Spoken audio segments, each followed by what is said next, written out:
I felt that there was a real gap in the law, and that what was required was a new partial defence. I was very struck by how stark the line in law is between assisting suicide and killing, which is murder.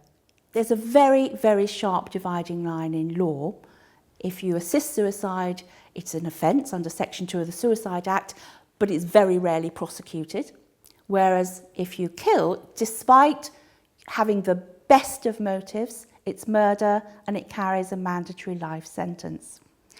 However, when we read the cases, that sharp dividing line just doesn't exist as often as you think it might. There are numerous cases where people start out trying to assist the loved one to die, but because they're not doctors, because they're struggling with the circumstances, often what they're doing doesn't produce the result that they want, and they end up having to take further measures which can then lead to a charge of attempted murder or even murder.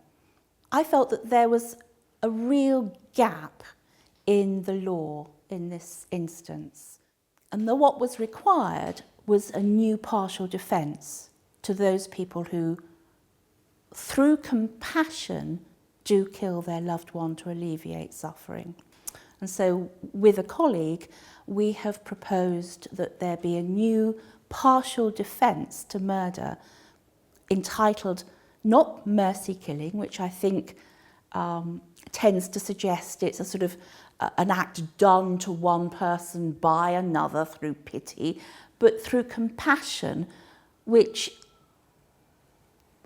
I believe suggests the caring response, the relational response to someone who is in the most difficult of circumstances, and often has been caring for that individual 24 hours a day, year after year after year.